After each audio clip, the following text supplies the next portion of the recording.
Gente, bora ver se agora vai. Se eu consigo ver o professor Class. Tentei fazer aqui uns ajustes. Ele consegue me ver, eu não consigo vê-lo. Ah, na pior das hipóteses, eu vou entrar com outro Instagram aqui do lado. Ó, ele já me mandou adicionar.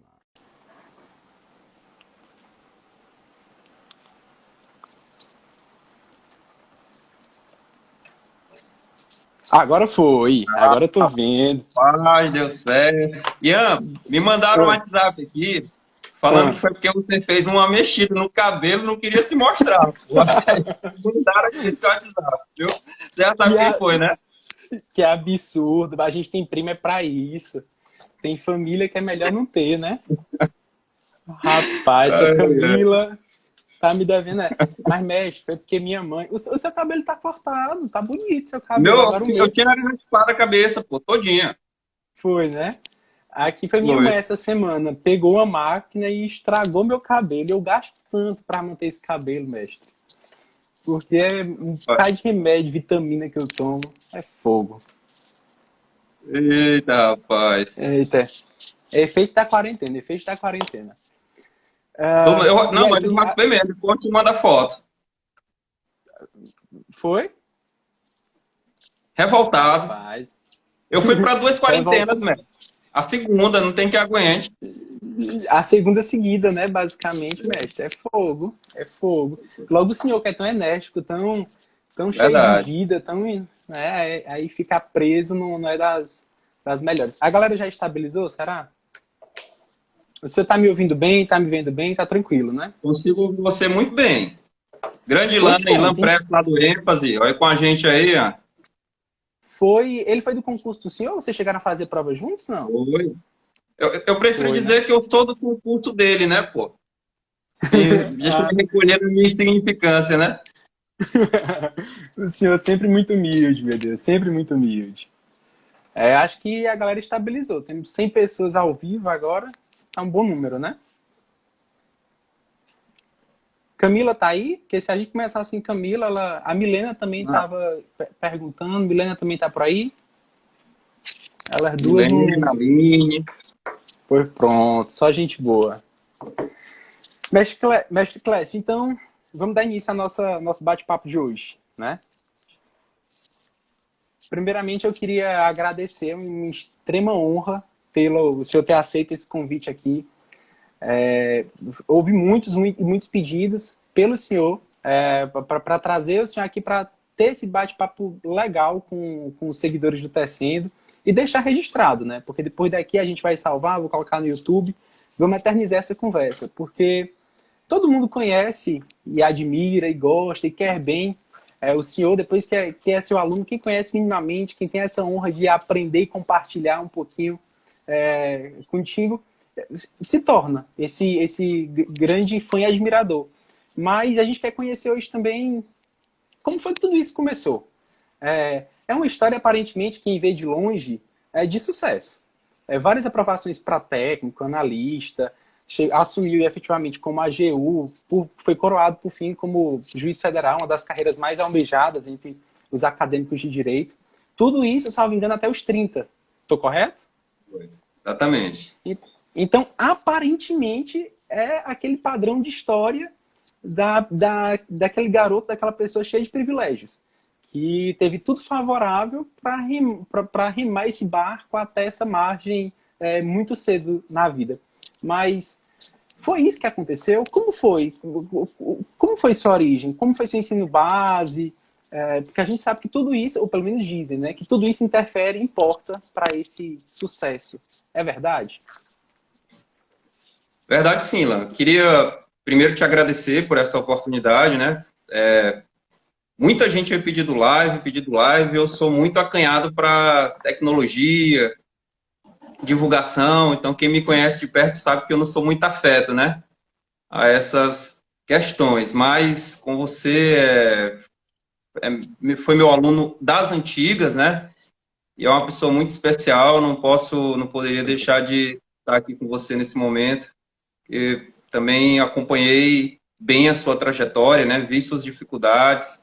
E eu acho que seria um bate-papo interessante porque nós tivemos caminhos também muito próximos em termos de desafios aí para enfrentar. Mas, de fato, Ian, a base ela é muito importante, né, nos estudos, né? A origem de tudo sem sombra de dúvida, a família, né? Família, o caminho inicial. Se você não tem uma família, um caminho inicial que te oriente adequadamente, dificilmente você consegue reverter. Claro que há possibilidades, existem exceções, mas é muito difícil. E essa caminhada minha, ela é meio que, vamos dizer assim, eu fui abençoado por Deus. Na realidade, o que eu posso dizer é exatamente isso, né? Vim de uma escola pública, ensino fundamental, escola pública, ensino médio, praticamente todo em escola pública, a não ser um terceiro ano com pré-vestibular, que eu tive a felicidade de uma pessoa pagar esse curso para mim, então eu tive esse privilégio, né, de estudar em uma escola privada em Teresina, mas foi um caminho cheio de desafios, né, porque eu nunca fui um ótimo aluno, um aluno sensacional, assim, no ensino fundamental, ensino médio. Ao contrário, eu curtia muito a vida, né? Galera de Teresina E sabe aí era. muito bem o que é o gazear, né? Então, Não é da minha época, não. gazeava demais a aula, né? Matar a aula para jogar videogame, pô. Era um Rapaz, negócio muito complicado ali. Então, mas eu posso dizer que mestre. foi um negócio sério ali na minha infância, viu? Mas com muita dificuldade, né? Tive alguns momentos marcantes na minha vida que foram me forjando um pouco, né? Principalmente valorizar pequenas coisas, né? Eu me lembro muito bem que dos meus ensinos iniciais até aproximadamente a oitava série, não tinha um nono ano, na nossa época, né, Ian? Sim. Então, não tinha um nono ano. Eu tinha um quichute, não é isso? Quem é das, não sei se você vai lembrar do quichute também, mas eu tinha um quichute que era o meu tênis lá, comprado com muito suor pela minha mãe, Osmarina, né? Espero que ela tenha a oportunidade de depois ver e acompanhar essa Esse bate-papo. mensagem, mulher muito, muito lutadora. Então eu tinha aquele quichute que era uma coisa assim fantástica, né? Eu achava maravilhoso. E nunca tive um tênis na vida, né? E foi interessante que eu ganhei um tênis, o primeiro tênis que eu ganhei, essa história ela é muito emblemática para mim, porque ela me marcou muito na minha caminhada inicial. Foi um Ah, tênis da doutora Aldeci, que trabalha ali na Medimage, muita gente deve conhecer aí em Teresina, e era um tênis bonito, marca Puma. O primeiro tênis que eu ganhei na minha vida poxa, foi esse tênis, na oitava série, da marca Puma, e tinha uma particularidade, cara. Eu qual? fiquei tão envaidecido com esse tênis que eu não tirava o tênis do pé. No Pra nada. entanto, o tênis era 2 números menor do que o meu pé. Então apertava muito, não? Muito, que fazia calo. Mas eu me apeguei àquilo como um elemento tão importante que me deu uma espécie de orgulho maior para eu poder caminhar, para eu poder ir para a escola. Eu me sentia mais animado, já moleque, né? Já Sim. moleque, mais animado. E ainda hoje eu lembro esse fato porque reflete em mim, desde a da infância, aquela ideia de valorizar mesmo as pequenas coisas e crescer com elas, né? E crescer com elas. E ali, me lembro muito, foi um ano de pé apertado, mas com a felicidade assim que não tinha tamanho. E passei por uma dificuldade muito grande na época do ensino fundamental também, porque eu fiz o teste do antigo Cefet, Certo. né? Hoje é o Instituto É Federal de IFE. Educação Tecnológica, Aham. o IFE, né? E tinha passado. Só que, em razão da greve do Estado, eu não consegui ter liberado os meus documentos a tempo para eu conseguir fazer a A matrícula. matrícula. Certo. Para eu conseguir fazer a matrícula. Então, chorei muito, cara. Foi uma decepção muito grande, porque para mim ali seria uma Uma virada, evolução né? significativa. Já foi algo muito significativo lá na minha região, porque éramos muito pobres. e a dificuldade era muito grande. Então, passou no Cefet, aquela coisa toda, estudando sozinho. Foi uma alegria muito grande, mas eu tive essa decepção. Foi difícil de gerir, muito difícil de gerir esse fato, mas é aquela história, Deus, ele entende o caminho e o momento para tudo, né? Nessa Mais época, eu já adequado. trabalhava. Já Você já trabalhava trabalha. no A gente está falando de que idade, mais ou menos, mestre? oitava série, eu devia estar ali com 13 anos, 13 aproximadamente anos, né? 14. Foi Então, a minha idade da nona série. Só queria fazer esse registro, viu? Eu fui a primeira turma de nona série que teve no vai Brasil. pro- tu não é novo não, bicho, não me engana. Certo, então. Aí, então, você, tipo, por 13 anos já trabalhava. Você trabalhava em quê nessa Já época? trabalhava. 13, 14 anos eu já vendia jornal, era gazeteiro, com 13 anos, né? E 14 anos eu tive minha carteira assinada como aprendiz do jornal O Dia. Foi já é uma coisa que eu guardo com muito orgulho também, já 14 anos de idade. Mas trabalhava no cemitério, vendia o jornal de manhãzinha cedo, de 5 da Uhum. manhã a 8 da manhã, e depois ia trabalhar no cemitério ali em São José como ajudante de pedreiro, fazendo túmulo, alguma coisa lá com o pessoal. E no finalzinho da tarde eu ia ajudar uma senhora, a Dona Inês, que é uma pessoa muito querida, que me acolheu, gente fantástica. E Ah, isso ganhando um dinheirinho lá. E mas, estudava, aham. e faltando a aula, estudando o que dava, a rotina era essa. Mas o estudo não era, pelas circunstâncias, nem tinha como ser a minha maior prioridade do momento, né, mestre? Não, não era. Mas eu tinha sempre um sonho muito grande. Por exemplo, quando eu consegui um dinheiro, estudava à tarde, né, no Dom Severino, ali na Zona Norte, Aham. próximo à Igreja da Vila. Quando eu consegui um dinheiro, eu comprei um livrão que tinha todas as matérias que vendiam à época de porta em porta. Aquela galera que passava de porta em porta e vendia. Então eu comprei aquele livro, e aquele livro foi a base que eu comecei a estudar e queria porque queria ser advogado, porque minha avó tinha esse sonho que me criou, a Dona Maria, que chamava de Bia. Tinha um sonho muito grande de eu ser advogado e eu tinha essa pretensão de ser advogado. Comecei a estudar, mas dentro dessa perspectiva, né? E trabalhando dessa forma que eu te falei. E aí, trabalhando no cemitério, eu conheci a doutora Aldeci e ela Certo. via o esforço, a dedicação e decidiu me ajudar em vários aspectos. Pagou um curso de informática para mim, uma coisa que para mim estava assim, uma coisa de outro mundo, né? Pagou um curso de inglês para mim. Então, aos poucos, ela foi me ajudando. Conheci o doutor Pedro Alcântara, que é desembargador do Tribunal de Justiça Sim. do estado do Piauí, passou a me ajudar também muito, muito, em diversos aspectos. E aí eu fui tendo um contato com pessoas que me inspiraram, né? Doutor Aldeci, doutor Pedro. E um detalhe interessante, não era a inspiração material, financeira, que veio de lá, que foi o mais relevante, que foi o divisor de água.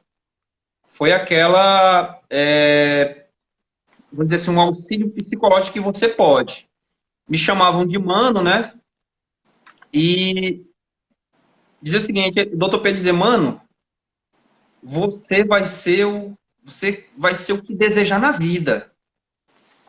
Você é muito Ok. esperto, você pode muito, conte comigo. Então, começou ali esse tipo de estímulo. Depois conheci a esposa do doutor Pedro, a doutora Lúcia, que foi outra incentivadora muito grande, que começaram a incutir em mim essa possibilidade de querer ser alguém, mas ao mesmo tempo estava numa situação extremamente desconfortável, né? Da minha família, até um momento até pouco tempo, era o único formado, por exemplo, de toda a geração, da primeira geração da minha família, a atual, porque minha família era muito pobre, então a gente tinha a necessidade do dia, Ian. Então Entendi, parar para mestre. estudar era complicado, era muito Era como se complicado, fosse um então luxo. era um luxo. E tive Era um muitos luxo. atritos familiares por causa disso, viu? Muitos. Muitos atritos dentro da minha própria casa, né, com a minha família, Hum. mas compreendo perfeitamente o sentimento e a necessidade de minha mãe, que criava sozinha 6 filhos, do meu padrasto que chegou para criar sozinho ali, sem ter feito nenhum filho, 6 pessoas. Então, foi até uma posição muito digna deles e eu compreendo perfeitamente o que aconteceu. E assim fui caminhando. Fui para o ensino médio e com essa vocação já foi algo muito mais, eu diria, não tão fácil, mas algo bem mais acessível. Porque eu já estava com a consciência um pouco mais madura e com essa gana, mas sem essa percepção. Eu falava para minha mãe, era engraçado, mãe, eu vou fazer vestibular. E vinha aquela velha frase, né? Mas, mano, vestibular é para quem é rico. Eu digo, não, mãe, vai dar certo. Eu vou passar. Ela diz, não, mas é para quem é rico. Aí alguns parentes meus tiravam onda e diziam assim, olha, se tu passar, eu fecho a rua e faço uma festa gigantesca aqui. Eu disse, não, tudo bem. Enfim, veio o vestibular, o primeiro vestibular que saiu o resultado foi do curso de Letras na Universidade Federal do Piauí, né? E ali já foi uma revolução muito grande na minha região. No dia que saiu o resultado, eu tive o meu primeiro emprego mais tranquilo. Deixei de vender bolo, vender produtos, ajudante de pedreiro, etc. Eu fui ser professor particular de 3 alunos. Né? Foi o primeiro contrato assim, regularzinho, certinho que eu tive. No dia que saiu o resultado, a dona Edinalva me contratou para cuidar dos 3 filhos delas e eu tive a honra de cuidar dos 3 até eles ingressarem na universidade. Então, Foi a gente muito está prazeroso. Então, basicamente, desde o início da sua adolescência, lá dos 12, 13 anos, o senhor trabalhou esse trabalho manual, esse trabalho braçal. Só depois da aprovação do vestibular foi que teve esse primeiro trabalho mais, digamos, intelectual, realmente. Foi isso que aconteceu. Aí, exatamente. E foi engraçado que quando eu passei para letras, todo mundo esperava já que eu ia passar para direito, né? E eu também Você fez juntos com... O senhor fez Foram juntos o juntos. vestibular? Certo. Direito na UESP e letras na Universidade Federal do Piauí. E aí veio o resultado, realmente eu acabei passando, aí pronto. Aí foi um negócio assim, do outro mundo. E aí me lembro muito bem como se fosse hoje. Naquela época, né? O resultado era no rádio, né? Não saía essas listas, a gente tinha que ficar esperando o jornal ser rodado com o resultado do vestibular, era um negócio muito... Parava a cidade, né? E aí eu ouvi meu nome, depois fiquei na dúvida se tinha escutado ou não, foi um negócio louco, aí fui até o Meio Norte. Como eu vendia jornal ainda, tive acesso logo de cara e pronto. Aí a primeira pessoa que eu fui abraçar realmente foi minha mãe, né? Porque apesar da dificuldade inicial dela compreender que o estudo era a base de tudo, não tenho nenhuma dúvida que eu cheguei onde eu cheguei pela educação firme, porém amorosa, dada pela minha mãe, né? E a partir de lá, Ian, fui tendo dificuldades importantes, mas já fui ser professor e exercer outras atividades. Foi essa caminhada, né, que eu tive. Então teve todo esse contexto, né? Mestre, pelo que o senhor disse, por mais que não apoiasse nos estudos, era mais realmente essa questão fática do momento, de não acreditar de necessidade, né? E isso é interessante, essa parte da nossa conversa, por ver vários concurseiros, vários colegas reclamando dessa falta de apoio na própria casa, né? De não acredito em mim, eu depois de alguns anos já estudando para concurso e várias aprovações, fico com essa sensação de que não tem apoio, de que falta apoio. Mas o senhor conseguiu buscar isso também do lado de fora, né? Para persistir e conciliar e entender sem querer modificar. O senhor não tentou convencer eles mostrando, com estudo, não, mas simplesmente que com essa crença interior de que tem capacidade que conquistando isso ia conseguir dar uma vida melhor para todos eles. Mais ou menos isso?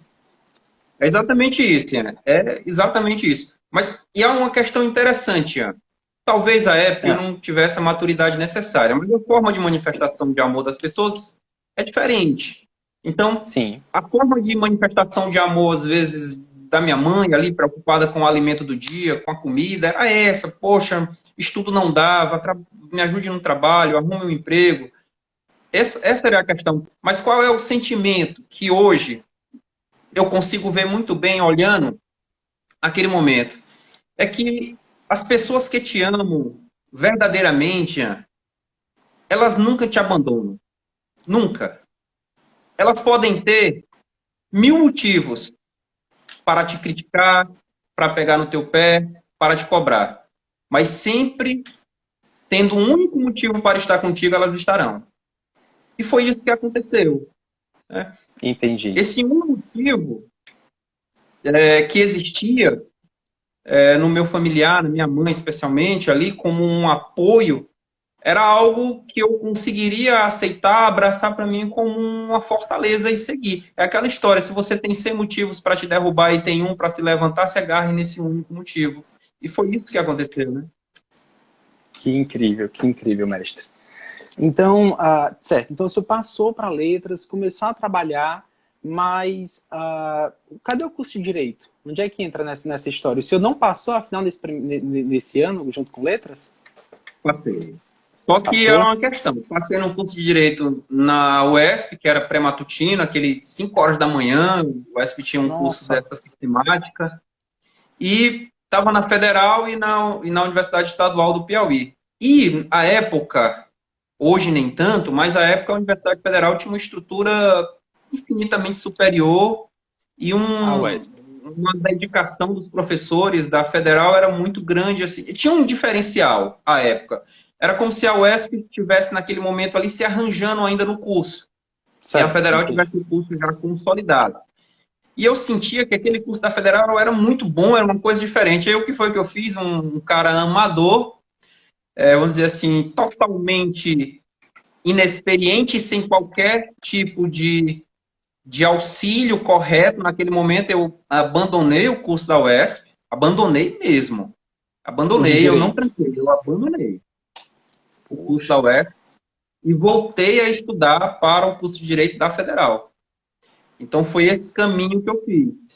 Porque eu queria o curso de Direito da Federal, já influenciado pelo curso de Letras da Federal, que para mim era muito bom, e queria ter aquela mesma sistemática no curso de Direito. E aí o que aconteceu?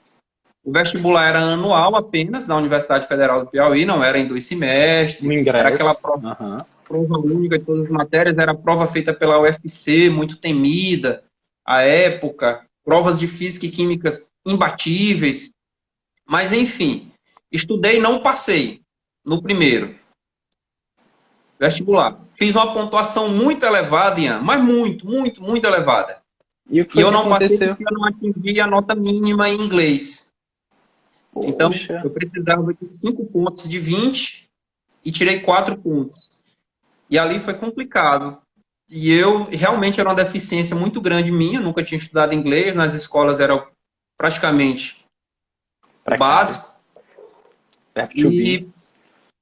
E aí, nem o verbo to be, eu acho que eu não estava por dentro, acredito, era um negócio complicado. Só que a UFC tinha uma linha. E aí eu começo a ver um pouco minha determinação em relação a isso. Pô, é uma prova interpretativa. O que foi que eu tracei para mim? Se eu conseguir ter um bom vocabulário, eu vou conseguir a aprovação. E aí o que eu fazia? Todo dia eu decorava, não era aprender, decorava ali 20 expressões. Todo santo dia. Todo santo dia. Decorava. De inglês. Entre um vestibular e outro.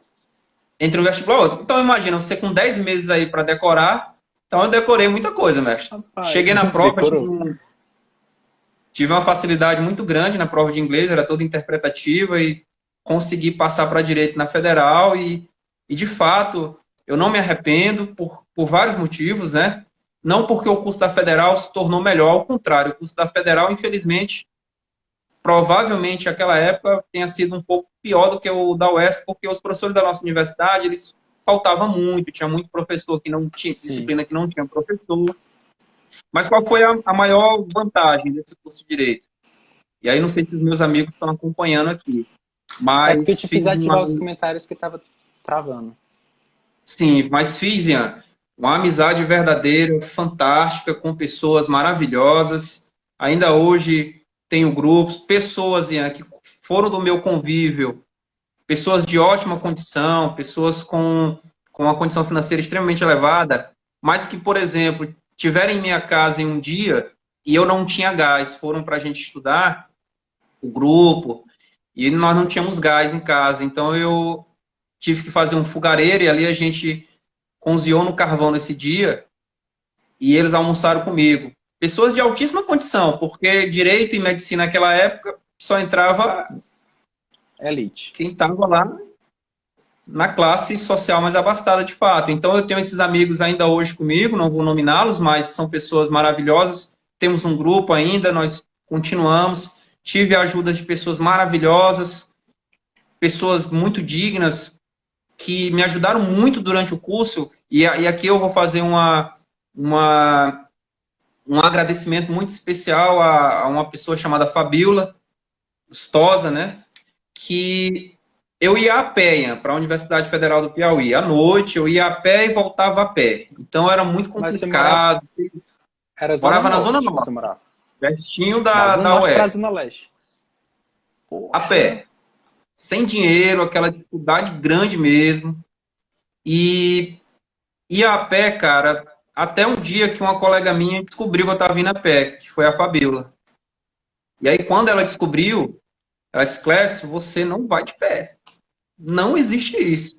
Então ela passou a me pegar todo santo dia lá em casa e eu fugia dela, eu era uma vergonha danada. Cara, eu fugia dessa mulher para não dar trabalho e era atrás de mim. E quando terminava, às vezes ela me pegava no meio do caminho, voltando da universidade. Clécio, como é que tu faz isso comigo? Então é uma pessoa que eu tenho no meu coração hoje, né? E que eu devo muito a ela porque me ajudou muito. Mas foi assim, né? O curso eu tive essa dificuldade. O meu primeiro livro da Universidade Federal, Ian, eu ganhei das mãos do professor Edilson Farias, muito conhecido, promotor. Então, ele, ele me perguntou, ele passou um trabalho lá, né? Na realidade, não é nenhum trabalho, ele disse que ele adorava o Canotilho, né? Quem foi aluno dele sabe Aham. disso. Ele E adora, sim. então ele diz o seguinte: olha, quem não tiver o livro do Canotilho não entra na minha próxima aula. Então foi mais ou menos. E eu aperreado, pô, um livrão do Canotilho caríssimo naquela época, era muito caro, hoje está bem mais acessível. E aí eu fui falar para ele, professor, olha, eu tenho que dizer para o senhor que eu não tenho condição de assistir a sua aula, porque eu não tenho esse livro. Rapaz, depois ele comprou o livro e foi me entregar o livro. Ele Impressionante. é Então foi o incrível. primeiro livro que eu tive, foi uma história marcante aí que eu tive na Federal. E a partir dali também comecei o dinheiro que eu ter, comprar algum. E as portas foram se abrindo mais, e o doutor Pedro passou a me chamar para trabalhar com ele, estagiar com ele, logo no início, e foi crescendo, a caminhada melhorou um pouco em relação a isso. Então, durante a faculdade, houve essas pessoas que acabaram, por meio desses laços de amizade, contribuindo com a sua formação, tanto Contribuíram pessoal bastante. quanto jurídica, né? Sim. E tudo isso no senhor reforçava aquela crença de que você era capaz. O que era que o senhor pensava, afinal, durante o curso? O senhor falou que a sua avó queria que você fosse advogado. Durante o Sim. curso, o senhor manteve essa mentalidade? Não, quero ser advogado para honrar minha avó, mostrar o sonho dela, mostrar que eu posso. Houve isso, não? Não, quando eu cheguei na faculdade, aí eu conheci alguns professores, alguns juízes, então já fui assim, Abrindo. abdicar não, já fui seduzido pela magistratura. Então eu queria ser juiz, né? Me lembro muito Aham. bem de um dia na sala de aula, se o Mauro tivesse aqui acompanhando essa live, ele vai lembrar, porque ele gosta de contar essa história. Mauro Caldeira também, grande amigo, que o professor perguntou, vocês querem ser o quê? E eu lá no início do curso, aí eu levantei a mão, eu quero ser juiz federal. Aí eu olhei assim, juiz federal? Tu é doido, né, pô? Juiz federal? Rapaz, não dá não, é difícil, rapaz. Mas foi isso que eu falei lá no início do curso. Comecei a pensar na magistratura já nessa perspectiva, mas sem ter ainda consciência do que seria a magistratura, né? Certo. Então, houve esse desejo, já focou nisso, mas ainda não tinha consciência do que era preciso até chegar lá. Mestre, a gente está falando nesse início de curso de quando? 2004, 2005? Por aí? 2002. 2002, 2002. isso. Certo. Então, seu início do curso foi em 2002. E em 2002 você já estava com 20 anos? 19? 2002, rapaz, por aí. 19 anos. 19, né? 19 anos. Aproximadamente. Certo. Depois de levar 2 anos para ingressar no curso de Direito, porque tinha decidido.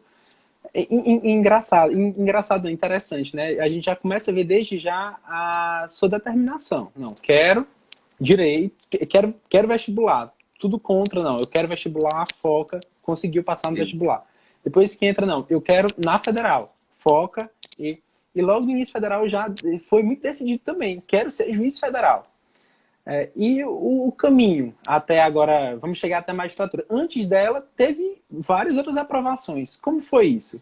O senhor concluiu o seu curso na Federal do Piauí? Não concluí na Federal do Piauí, eu concluí em Brasília, né? E aí cabe uma questão interessante, né? Que aí eu acho que eu posso até ajudar os colegas a entender. O meu caminho para os concursos, num momento mais antecipado, ele se deu em um contexto mais daquilo do que eu não queria viver do que propriamente daquilo que eu desejaria ser. Falando de uma forma bem mais clara. O que eu queria, na realidade, era sair da situação em que eu estava. Poxa, eu estava dando aula, eu ganhava R$ 2 a hora aula, à época, né? Eu era professor, comecei a dar aula muito cedo. Aula em cursinhos gratuitos na Vila Operária e tal, e alguns locais que me contratavam. Então, ganhava muito pouco. E não recebia muitas vezes. Eu passava 3, 4 meses para receber e às vezes faltava o básico, de fato. E aí casei com a Socorrinha e muitas coisas nossas que nós ganhamos no casamento, nós fomos vendendo. O que deu para vender um liquidificador, um ventilador, a gente foi vendendo. Só que chegou um ponto que morávamos numa casa alugada, que teve um dia muito, muito, muito triste assim na minha vida, que eu não paguei o aluguel, não tinha pago o aluguel, e o proprietário chegou bêbado com a faca na cintura para cobrar o aluguel, né? Então ali sim foi uma imagem muito marcante na minha vida. E a partir dali eu senti assim, um desejo muito forte de que eu não queria nunca mais passar aquela situação. Então, decidi estudar para concurso, né? E aí me lembro que Socorrinha fez um cartão do Credit Shop só para isso, para a gente comprar livros, né? E a gente chegou, sentou e debatemos juntos, né? Que, olha, vamos ter um caminho aqui. Eu vou estudar, tentar fazer um concurso e ver se a gente consegue, mas preciso de livros, preciso de material, vamos comprar. E compramos na universitária da Universidade Federal do Piauí, que ficava ali na universidade, 3, 4 livros básicos, fechou R$ 200 do cartão, enfim, o cartão a gente nem conseguiu pagar depois, não tinha dinheiro, foi para o PC Serasa, mas ficamos com esse livro. Um livro de Direito do Trabalho, da Almari Macaro, ainda hoje eu tenho esse livro aqui, guardado. Um livro de Direito Eleitoral, de Seu de Barros, e um livro do Alexandre de Moraes, Constituição Federal comentada. Então, compramos esses 3 livros e foi a base para o concurso, porque ia sair o TRT Piauí, muito falado à época, e ia sair o Tribunal Superior Eleitoral, um outro concurso muito falado. Então, eu peguei essas 3 disciplinas e busquei aquilo que eu te falei. O que me impulsionou, então? Não era o concurso em si, o cargo, o desejo de exercer o cargo, mas sair efetivamente da situação que eu estava. Isso me levou a fazer o concurso. E eu acho que isso é importante porque se você não tem um desejo de mudar efetivamente a sua posição, é muito difícil você conseguir alcançar uma aprovação em concurso público em um curto prazo, Ian. Porque muitas vezes a gente estuda para estudar e fazer um concurso público. Mas você não busca uma razão determinante para você sair de um contexto que te desagrada. E isso te dá uma energia muito grande. Muito grande. Eu lembrei agora de 2 frases, o senhor comentando essa história. A primeira é que a necessidade é a mãe da vontade. É a necessidade que faz realmente, né? e que não há crescimento na zona de conforto, né? Quando está tudo realmente favorável, o que é que vai te estimular a crescer, a se desafiar? Pesado. Mestre, então... Mas deixa eu complementar, Ian. Sim, aí trabalhando feito doido, né? Não recebia, mas muitas vezes trabalhava para ganhar lá. E aí, coitado, o que eu fazia com a minha esposa? Socorrinha, botar ela para cobrar, que eu não tinha coragem de cobrar.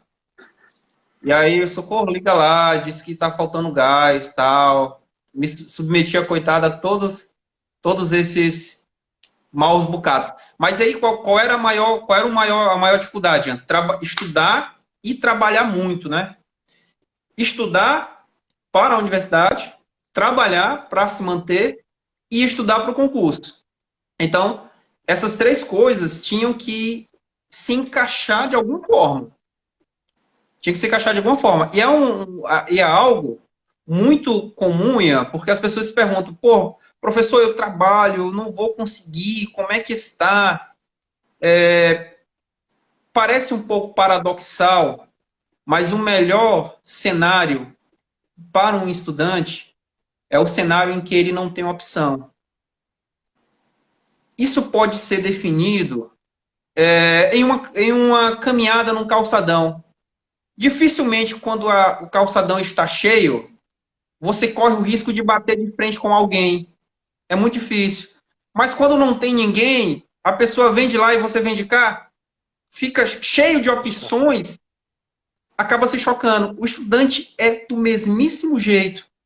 Quando ele tem muitas opções, o efeito inverso é não otimizar os estudos.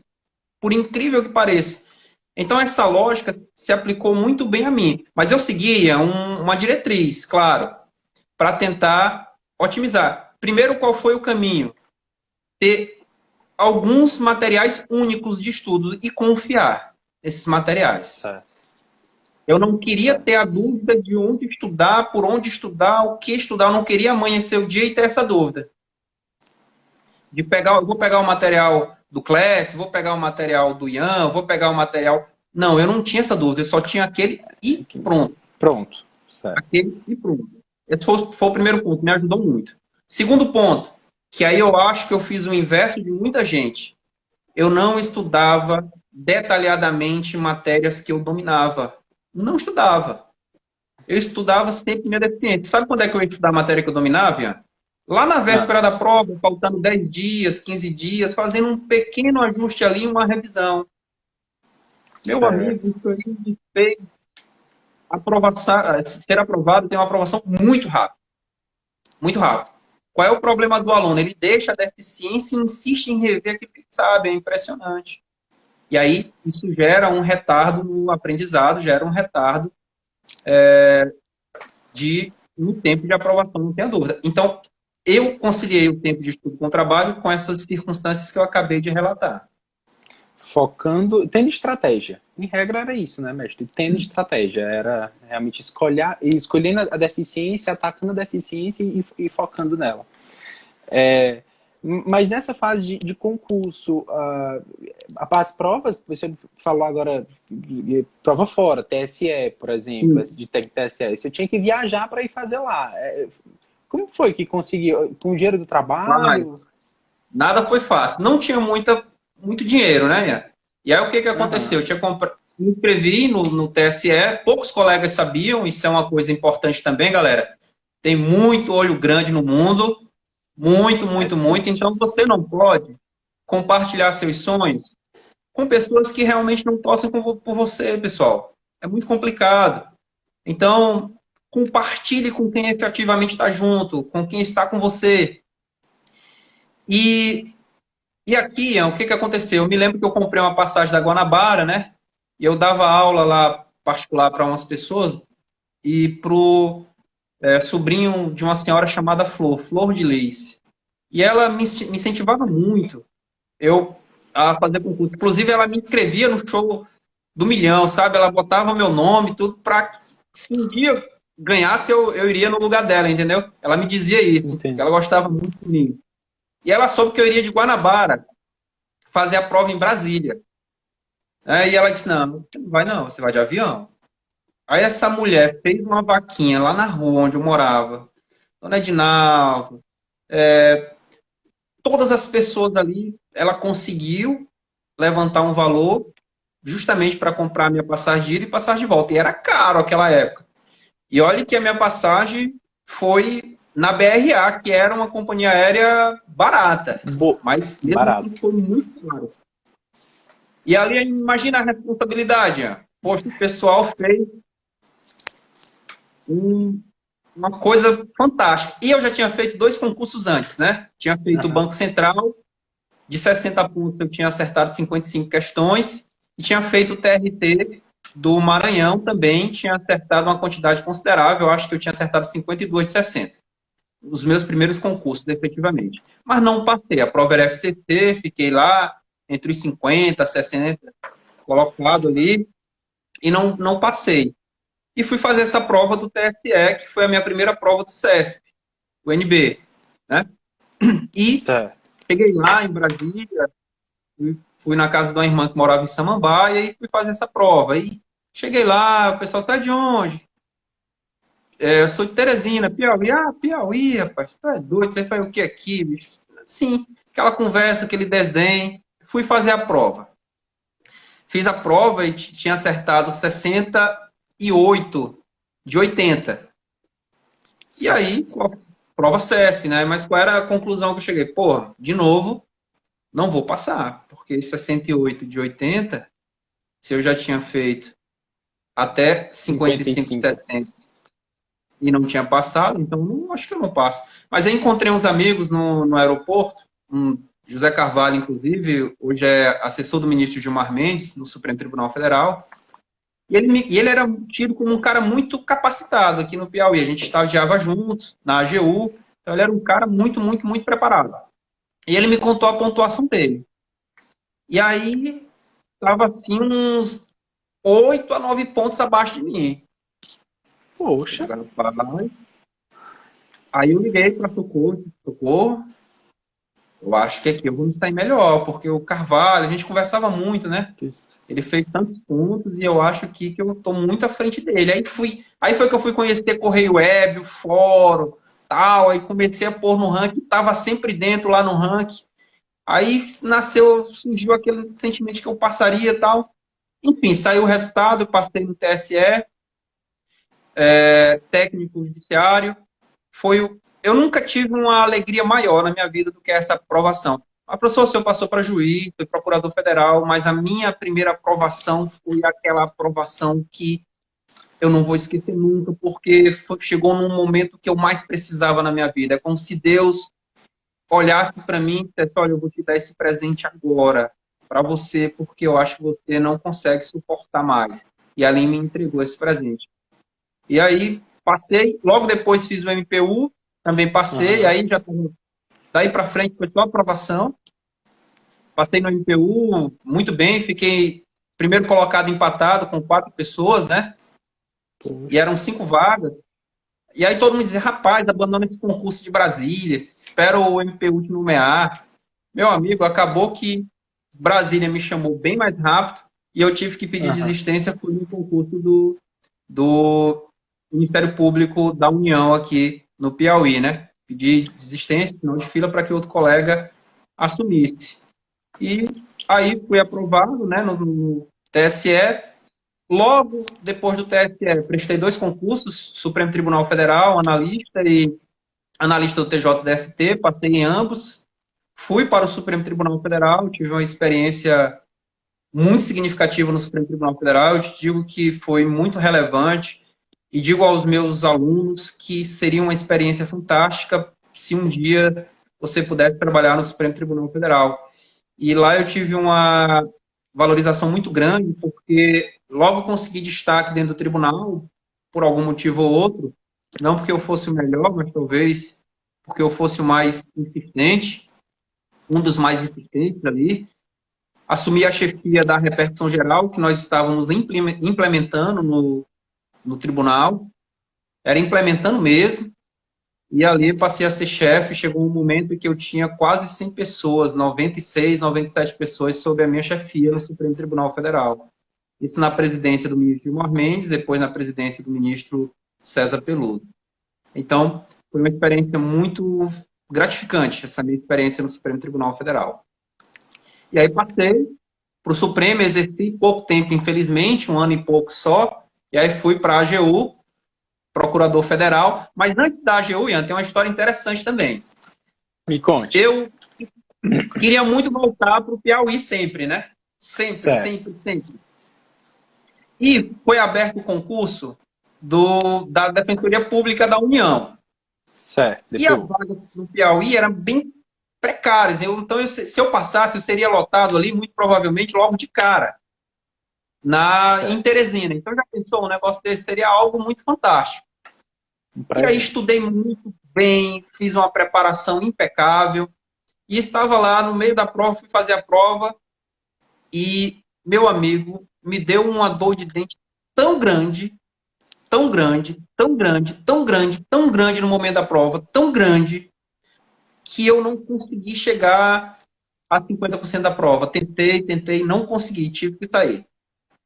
Saí, sentei lá fora, foi na UNB que eu fiz essa prova, sentei um pouco fora do banco, da sala, e fiquei ali chorando um tempão.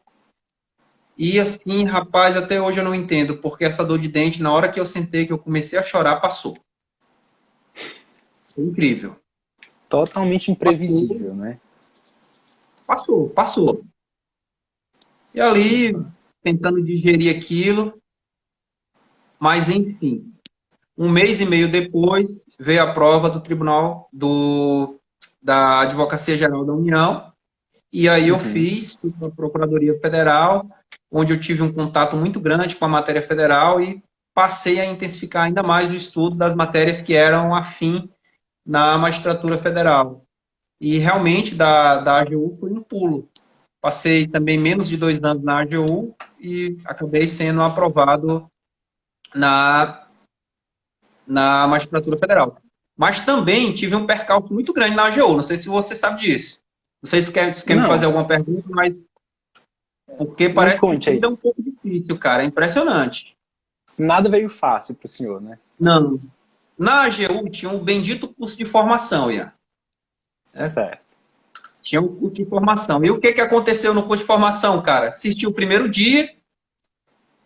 No segundo dia, meu amigo, eu comecei a sentir uma dor abdominal terrível. Terrível, uma dor muito grande. Detalhe, eram só 15 dias de curso. E só podia ter uma única falta. Uma só falta. Uma. Porque reprovava você em frequência, né? Reprovava pela frequência. E aí senti aquele incômodo, fui ao hospital, tal, o médico disse, não, isso é um gases, tal, não sei o quê. Beleza. Fui uma segunda vez no médico, isso no terceiro dia do curso já, e aí o médico, não, isso aí é gases, voltei para casa, mas à noite, cara, à noite eu passei muito mal. Dor. Muito, muito mal, de dor, insuportável. E aí, de novo, para você ter uma ideia como as coisas funcionam. Então, uma dor muito grande, fui para o hospital às pressas, cheguei lá, graças a Deus. Peguei um médico muito experiente, o cara disse o seguinte, olha, aqui para mim é apendicite, eu posso só estar enganado, mas eu vou apertar aqui sua barriga, vai doer muito, mas só para confirmar, apertou, foi uma dor infernal, aí fez o exame, imediatamente tinha que ser, já estava com 3 dias naquele mesmo cenário, eu tinha que ser operado imediatamente. Fui submetido a uma cirurgia, já tinha faltado a aula do dia da cirurgia, né? Ou seja, a minha aula foi queimada, né? E aí lá fui eu e a socorrinha explicar para o médico, feita a cirurgia, que ele tinha que me dar alta no dia seguinte, porque eu não podia perder o concurso. Eu não podia, era a última etapa, era mais simples, era mais fácil. Eu não podia perder aquele concurso. E o médico disse o seguinte, não, senhor, não vou lhe dar alta, não vou, você vai ter que... É uma irresponsabilidade da minha parte, você vai depois a juízo mandar de segurança, uma ação, mas eu não vou dar alta para você. E, enfim, eu sei que a Socorro conseguiu convencer esse cara, eu não sei como. Ela convenceu. conseguiu convencer. Mas conseguiu convencer por quê, Ian? E vou te explicar. Uma circunstância. Todos os caras, todos os candidatos que estavam no curso de formação, todos, eu acho que eram 150, a nossa primeira turma, a primeira leva de nomeação, todos os 150 fizeram um abaixo-assinado ao CESP e pediram que eu fosse dispensado da frequência das aulas. Sabe qual foi a resposta do CESP? Que esse deferimento violaria a isonomia. Eu não estou inventando, pessoal. É impressionante. A resposta que o CESP formalmente apresentou ao requerimento apresentado foi esse. Quer dizer, ou eu ia para a aula no dia seguinte, ou eu estava reprovado. Imagina, a última etapa do concurso, bem mais simples, um curso de formação. E aí o médico soube dessa circunstância e fez lá eu assinar um termo de responsabilidade. Fez os exames e me liberou para o curso. Eu fui deitado numa maca, assisti o curso de formação deitado numa maca, lá no fundo, distante de todo mundo, para não ter uma infecção, não ter nenhuma circunstância dessa natureza. E um professor entrou assim, olhou, disse, o que é isso aí? Aí explicaram para ele. Aí ele foi, levou a história ao Procurador-Geral Federal, doutor Marcelo Siqueira, e o Procurador-Geral Federal foi até o CESP e descatitou. Aí depois que eu já estava lá, com 2, 3 dias, aí o CESP veio, não, você pode ir para casa, tá.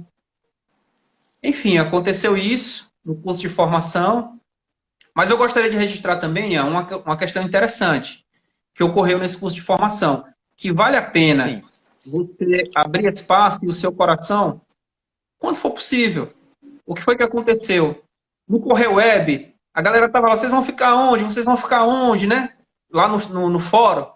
E lá em casa tinham 2 quartos vagos. E eu ofereci, pô. E aí, minha esposa assim, Clécio, tu nem conhece a pessoa, rapaz. Sabe nem quem é, nem de onde vem.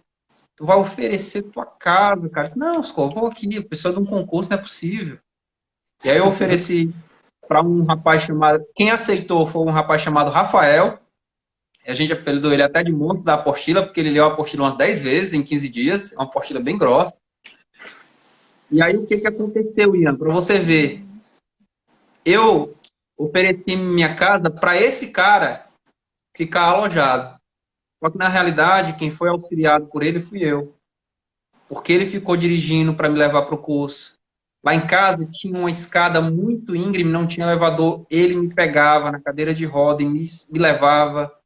Então, cara, veja, eu fui ajudar um cara e na realidade eu acabei sendo ajudado pelo Rafael. Que hoje é promotor de justiça lá em Santa Catarina. Então, um cara fantástico, né, que me ajudou muito. Francisco também me acolheu muito, que hoje é o meu diretor de secretaria.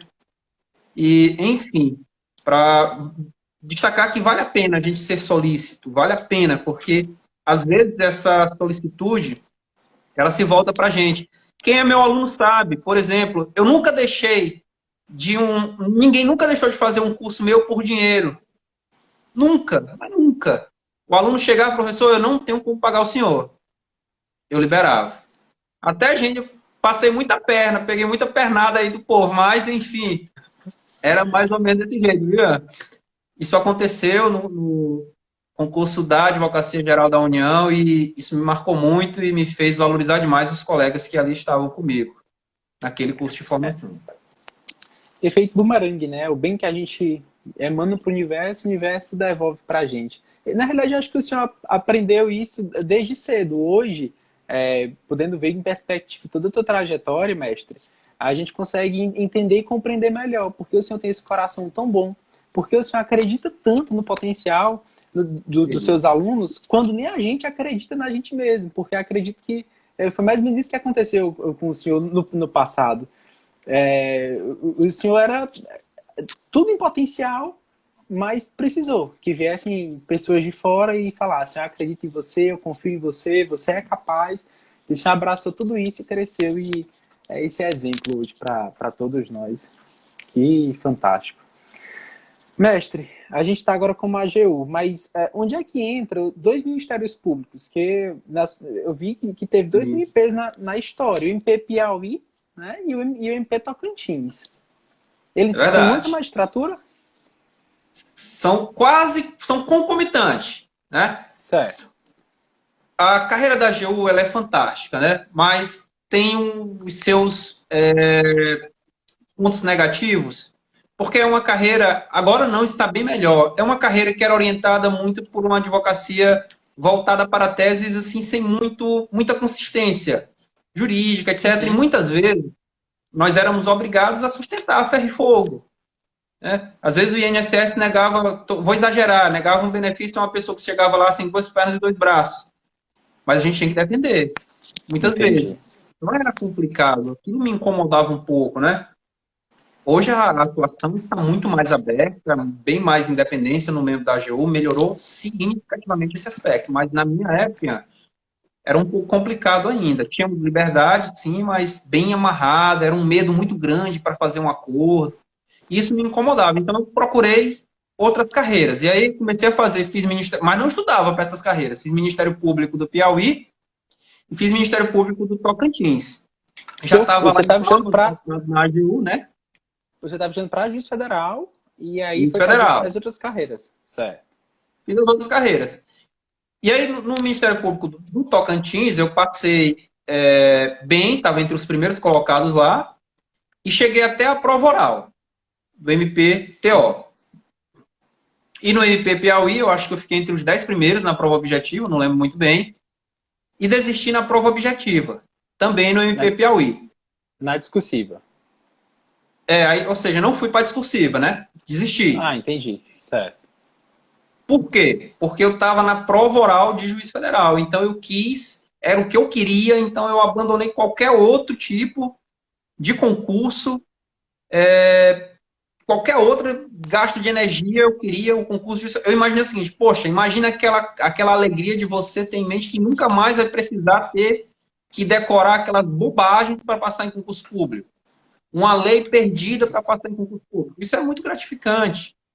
E tinha outra questão interessante, que já pegando esse gancho, Ian, do incômodo na AGU. Porque o cargo ele é muito bom, a pompa do cargo ela é relevante, o salário é muito importante, mas se você não buscar algo que te traga felicidade, se você não buscar um ambiente de trabalho onde você possa melhor servir a sociedade naquilo que você tem de melhor, você vai se sentir frustrado em certo ponto.